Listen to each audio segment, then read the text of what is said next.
Oi pessoal, tudo bem? Eu sou a Amanda Loretti, sou ginecologista obstetra e essa é a parte 2 do vídeo Mitos da Obstetrícia, que eu criei essa lista junto com a minha irmã, Tuca Loretti, que é doula, atua lá em Vancouver, e nós duas juntas, nessa época que ela veio aqui para o Brasil, sentamos e pensamos 10 mitos da obstetrícia. O que são as coisas mais comuns que as pessoas acham que são verdade e que são, na verdade, grandes mentiras e que assustam muitas grávidas por aí. Então já teve a parte 1 em que eu falei os 5 desses mitos e agora vamos para a parte 2 com mais 5. Então assistam o vídeo número 1 também que eu deixei aqui no card.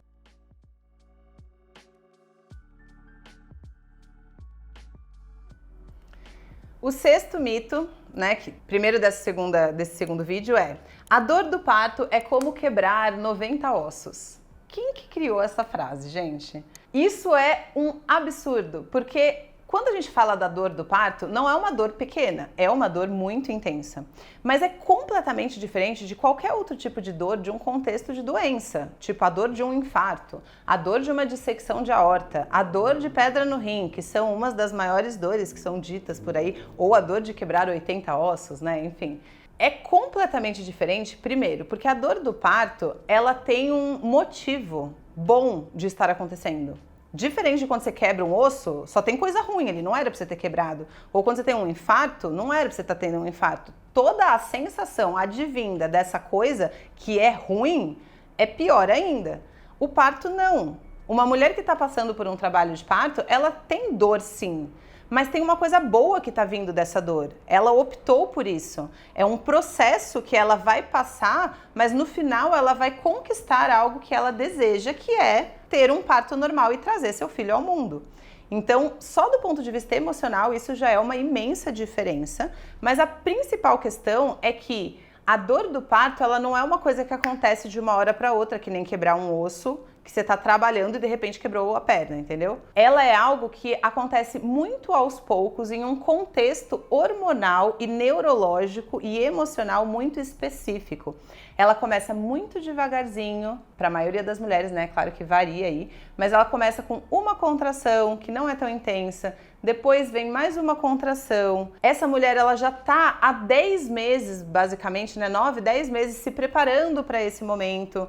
Ela sabe que esse momento vai chegar. Do ponto de vista dos neurotransmissores do cérebro, dos hormônios da gravidez, todo esse organismo dessa gestante vem preparando ela para esse evento que tem dor, mas que é um evento que acontece aos poucos e que é um evento natural. Então não tem como comparar a dor do parto com essas outras dores, tipo de doença, de quebrar ossos, porque o que acontece ali no parto é uma coisa muito específica e muito perfeita, assim, do ponto de vista hormonal e de preparo desse corpo para esse processo natural que é o trabalho de parto. Não tô falando que não dói muito, mas não é comparável a dores que não têm um contexto positivo de motivo para aquilo estar acontecendo. Então, não se prendam nesse tipo de comparação ridícula. Próximo, simpatias do sexo do bebê. Formato da barriga, lado direito ou esquerdo de implantação do saco gestacional. Tem umas coisas que eu nunca tinha ouvido falar e que às vezes eu aprendo com vocês aqui. Ah, se o óvulo saiu do lado do ovário direito, tem mais chance de ser menino ou menino. Gente, não tem absolutamente nada a ver isso. Nem formato de barriga, nem que bebê que é menina rouba a beleza da mãe. Já ouviram falar isso? Não vou nem longe, a minha mãe mesmo me falou isso, eu tô grávida agora, né? A minha mãe me falou isso, tipo assim, as suas costas já começou a alargar? Eu falei, por quê? Porque você tá grávida de menina, então a menina rouba a beleza da mãe. Enquanto que grávidas que estão grávidas de meninos, ficam aquela grávida mais tipo, só a barriga. Gente, obviamente não tem nada a ver isso, apesar de que culturalmente eu sei que um monte de gente jura de pé junto, mas não tem nada a ver. E junto com isso tem aquelas outras simpatias, tipo, tem muito cabelo, por isso que eu tive azia. Não, isso são simpatias que realmente não tem nada a ver, tá? O que define o sexo do bebê é o esperma, começa aí, né? E então esse negócio de o que você fez de antes e depois, enfim, não tem nada a ver. E até falando sobre aquela, não é bem simpatia, mas técnica, digamos assim, de que para você escolher o sexo do bebê, tem o esperma que dura mais e o esperma que é mais rápido. Então, se você transa no dia da ovulação versus se você transa dias antes, você tem mais chance de ter menino ou menina. Também tem muita gente que jura de pé junto que isso funciona e que funcionou para elas, mas não tem nenhuma evidência científica ou estudo que tenha comprovado isso. Próximo mito, sétimo mito e terceiro desse vídeo, existe limite de tempo para a evolução do trabalho de parto. Tipo assim, você tá lá no hospital em trabalho de parto, você quer ter um parto normal, e daí o médico te examina e fala, você está com 7 centímetros. E 1 hora depois, ou 2 horas depois, ele te examina de novo e fala, você ainda está com 7 centímetros, então você precisa ir para uma cesárea. Ou, você já está em 18 horas de trabalho de parto, chegou no seu limite, então agora você precisa ir para uma cesárea. Ou ainda, um expulsivo só pode durar 2, 3 ou 4 horas. Não existe esse limite. Existem estudos que mostram quanto que geralmente duram as fases de trabalho de parto, e isso muda se é a sua primeira gravidez ou não, isso muda se você tomou anestesia de parto normal ou não, isso muda às vezes dependendo do tamanho do bebê e de outras questões, principalmente da posição da cabeça do bebê, enfim. Mas não existe um limite fechado, assim. O parto pode variar completamente de pessoa para pessoa, ao ponto de que tem mulheres que às vezes têm um parto em 1h30, da primeira dor até o nascimento, e outras mulheres que talvez tenham um parto de 24 horas, apesar disso ser muito, muito longo e incomum, né? Então, alguém virar para você e falar o motivo da sua cesárea é porque já passou X horas e por isso você não pode continuar tentando mais, isso não é correto. Claro que a pessoa pode dizer, a posição está errada e por isso que não está evoluindo, ou não tem contração e por isso que não está evoluindo, enfim.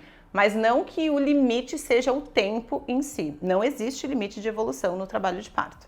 O nosso nono mito e quarto desse vídeo é que grávida tem que comer por 2. Esse é bem famoso, né? Muita gente acha que na gravidez, agora é o momento que eu vou me permitir.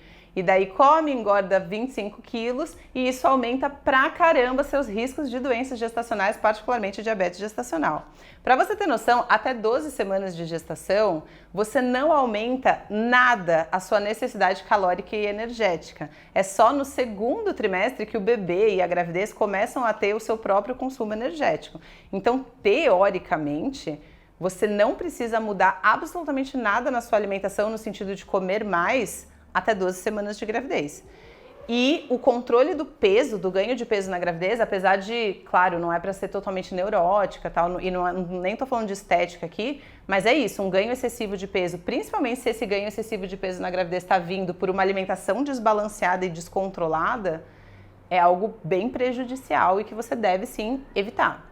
Então esse negócio de comer por 2 não é real em nenhum momento da gravidez, mas a partir do segundo trimestre você deve sim ajustar o seu consumo energético, aí a sua alimentação, tanto se baseando na fome que você tem, porque a gravidez aumenta muito a fome, principalmente, né, na metade, e baseando-se em quantas semanas você tá e quanto que era o seu peso antes, se você já tem algum distúrbio metabólico, se você já tinha obesidade antes ou se você era muito magra antes, isso pode mudar também quanto que seria aí um ganho de peso normal. E a sua alimentação, a qualidade da sua alimentação é a coisa mais importante, porque se você virar pra mim e falar assim, mas eu tô com muita fome, eu estou comendo mais da minha dietinha normal, tipo salada, arroz, feijão e bife. Mas muita gente fala assim, não, na verdade eu tô comendo 3 bolos por dia, entendeu? E isso não é saudável em nenhuma situação da sua vida. Você aumentar o consumo de frituras e farinhas brancas e carboidrato. E na gravidez isso tem um problema muito grande que é a diabetes gestacional, que aumenta muito o risco gestacional seu e do bebê. E se você come muito, principalmente doces e farinhas e pães, você aumenta muito a sua chance de desenvolver essa doença na gravidez. E nosso último mito é que episiotomia protege o períneo. Gente, esse eu amo. Episiotomia é aquele corte que alguns médicos fazem e algumas parteiras também, assim, mais antigas, né? Enfim, dá pra ter isso em todo lugar, mas digamos que a maioria das pessoas aqui no Brasil tem o seu parto com médicos, né? É aquele corte que o médico vai lá e corta a sua vulva e vagina na hora do nascimento pra não rasgar. Mas vem cá, quando uma mulher vai ter um parto normal, ela pode ou não ter uma laceração, concorda? Pode ser que ela tenha e não rasgue nada, pode ser que ela tenha e tenha uma laceração, que seria esse rasgar, e essa laceração ela é classificada em 4 graus. Primeiro, segundo, terceiro e quarto. Primeiro e segundo grau são lacerações de baixo grau, que são super comuns e super fáceis de tratar e tranquilas. Terceiro e quarto grau são lacerações mais graves e muito mais raras, que pegam ali a região do ânus, e isso a gente quer evitar. E daí o que a medicina pensou? Como em uma situação de normalidade, quando o nenê está nascendo, pelas linhas de força ali do períneo e da vulva, quando estica, se for rasgar em algum lugar, vai rasgar para baixo na direção do ânus. E isso é bom, porque quando eu dou um ponto naquela região, que é onde as linhas de força se encontram, a cicatrização disso é infinitamente mais fácil e superior do que se eu pego o meu bíceps e corto ele aqui no meio, assim. Se eu desinsiro ele daqui, depois eu dou um pontinho aqui, a integridade do músculo se mantém.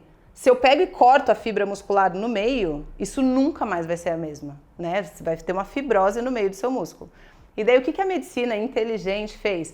Para evitar a possibilidade de lacerações de alto grau, 3 e 4, que são aquelas graves que correm para o ânus e que são raras, eu, medicão, vou lá então e vou causar uma laceração de segundo grau, cortando o músculo da mulher no meio das suas fibras musculares, que é esse procedimento que se chama episiotomia.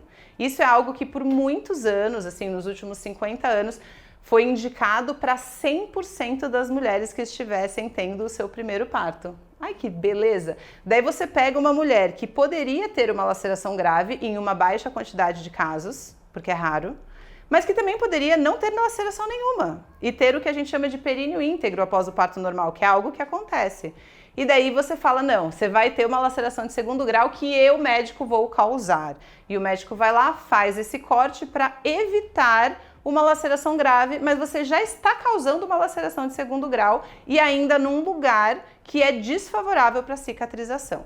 Então, hoje em dia, eu trabalho com humanização do parto, hoje em dia não se faz episiotomia. Episiotomia já foi comprovado pela ciência de que não ajuda no nascimento do bebê, não acelera o expulsivo e só prejudica a vida dessa mulher no puerpério e às vezes até no futuro da vida sexual dela. Então, é algo que não deve ser realizado em nenhuma situação. E eu sei que muitos médicos, mas muitos médicos ainda realizam episiotomia em todos os partos que eles participam.